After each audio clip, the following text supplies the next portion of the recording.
Sample problem 6.1. One type of laser that's used in the treatment of vascular skin lesions is called the neodymium doped yttrium aluminum garnet, or neodymium YAG laser. The wavelength commonly used in these treatments is 532 nanometers. What is the frequency of this radiation?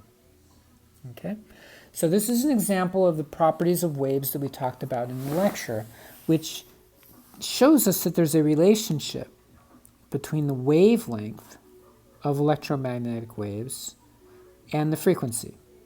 The product of the two is equal to the speed of light in a vacuum, which is 2.997 times 10 to the 8th meters per second. Okay, so they gave us the wavelength. The wavelength is 532 nanometers.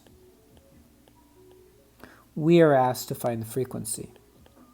Okay, now I'm going to point out that the speed of light is using the MKS system. Remember, MKS is meters, kilograms, and seconds. So we want to have the same units or the same system of units for the wavelength and the frequency. So under the MKS system, the wavelength would be in meters, and the frequency would be in 1/seconds, which is called the hertz. Okay? So to do this, then, we have to convert 532 nanometers into meters. So the wavelength's 532. So what we'll do is we'll say, well, what is a nanometer? 1 nanometer, oops, erase that. I'll write it down over here. 1 nanometer is 1 times 10 to the minus 9 meters. 1 nanometer. So we'll use that as a conversion factor. So 1 times 10 to the minus 9 meters over 1 nanometer.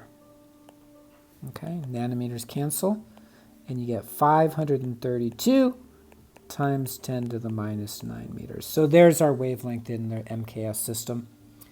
And the speed of light's already in the MKS system. So let's come back to the equation here. Lambda times nu equals c. We want to know the frequency, so nu is c over lambda, right? Divide both sides by lambda. So this would be 2.997 times 10 to the 8th meters per second. And then we're going to divide that by the wavelength, which is 532 times 10 to the minus 9 meters. Okay, so speed over wavelength. So let's come back over here to the calculator. So, 2.997 times 10 to the 8th, right? Very large number. Divided by 532 times 10 to the minus 9, right? So 9 minus. And there you go. Now look at that gigantic number that we're certainly going to have to round now. It would be nice just to have that in scientific notation. Many of these calculators will do things like this. It's kind of crazy. You have the 4 on the far right is the ones column, the 5 is the tens column, the 6 is the hundreds column, and then the 1 is the thousands column.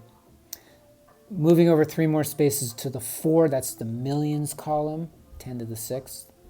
Moving all the way over to the 5, that's the billions column, which is 10 to the 9th. Moving over to the 3, that's the trillions column, which is 10 to the 12th. So 3.3 would be 10 to the 12th. We're going to go 2 more spaces, so that would be 10 to the 14th. So 5.63 times 10 to the 14th.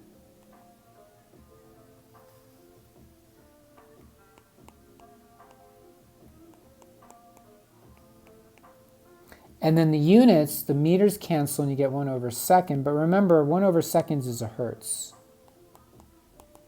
A cycle per second is a hertz. Okay, so we're going to call this 5.63 times 10 to the 14th hertz. Now, I will point out that sometimes people like to use prefixes with frequencies, just as they do with wavelengths. So if I were to look up to the highest prefix that would still give me a number that is in the, greater than 1, it would be 10 to the 12th. So 10 to the 12th is tera. Abbreviation for that is T. So I could write this as 563 times 10 to the 12th hertz. So that would be 563 terahertz.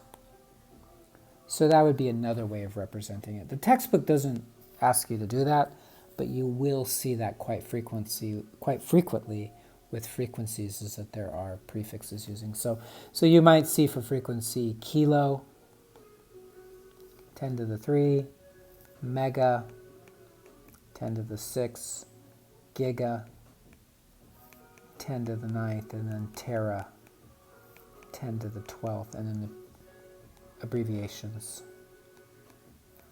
are right there. Those are commonly used. You're not usually going to see higher frequencies than that, but you might see quite, it's possible. You'll see these.